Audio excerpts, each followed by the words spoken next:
Welcome to The Explainer.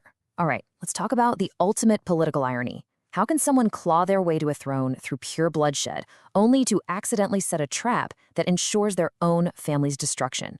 It sounds wild, right? Well, that is the story of King Baasha. So let's start with a really basic question. How do you become a king? I mean, it's one of the oldest questions there is, right?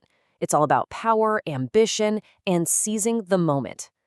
For some lucky folks, you're just born into it. But for others, well, the path is a whole lot bloodier. And that brings us to an even darker question.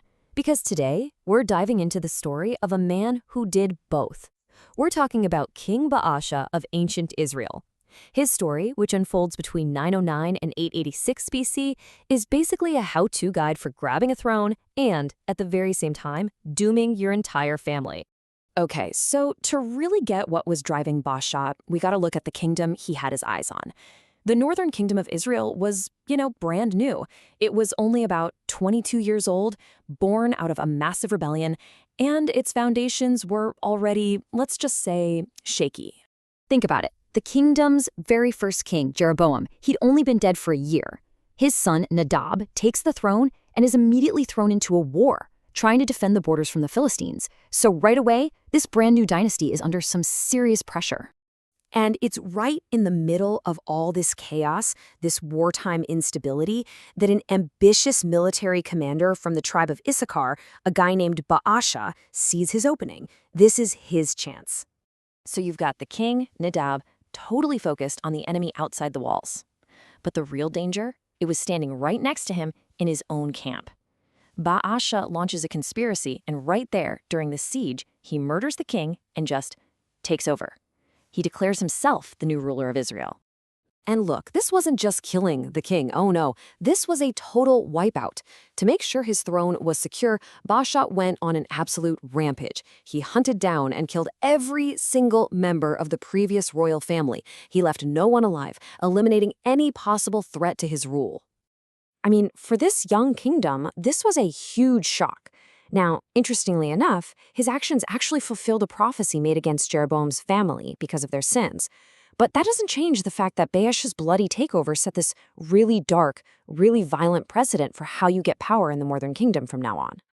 All right, so Baasha's the king. He's wiped the board clean. This is it. This is his chance to do things differently, right? To fix the mistakes of the last guy. But he makes a choice that's going to define his entire reign. And seal his own family's fate. Okay, so what was this big mistake? Well, the first king, Jeroboam, had a problem. He didn't want his people traveling to the rival kingdom of Judah to worship at the temple in Jerusalem. So he set up his own state-sponsored religion, complete with golden calves. Purely a political move to keep control. And in the eyes of the prophets, this was his number one sin. And this is the fatal error. This is the whole trap. Baasha got rid of the man, but he kept the man's policies. He saw that state religion with the golden calves and thought, hey, this is pretty useful for keeping power. So he kept it. He chose political convenience over genuine reform, and in doing so, he walked right into the very same trap that doomed the king he just killed. So for the next 24 years, Baasha's reign is pretty much just one long war with the kingdom of Judah to the south. At one point, he tries to build this big fortress to blockade them, but the king of Judah is clever. He hires a powerful mercenary ally, Aram Damascus, to attack Israel from the north. It's a classic pincer move, and it works. Baasha is forced to back off, and it just goes to show how fragile his position really was. So by basically copying the playbook of the guy he overthrew, Baasha signed his own dynasty's death warrant. And you know what? It didn't take long for the official notice to arrive. A prophet, Jehu, son of Hanani, shows up to have a little chat with the new king. And the message he brings? Well, let's just say it would have given anyone who remembered what happened to the last king a serious case of déjà vu. The prophecy is this perfect, almost cruel mirror of what Baasha himself did. The message was basically, look, I let you rise up from nothing, out of the dust, as the text says. But since you decided to walk in the exact same sinful path as Jeroboam, your family, your dynasty, it's going to be wiped out completely, just like you did to his. And this gets to a really key idea in this whole story. Yes, Baasha's coup fulfilled a prophecy, but that didn't give him a free pass, not at all. He didn't do it for some noble, divine reason. He did it out of pure, brutal ambition. And for that, he was still held completely responsible for his own crimes, the murder and the idolatry.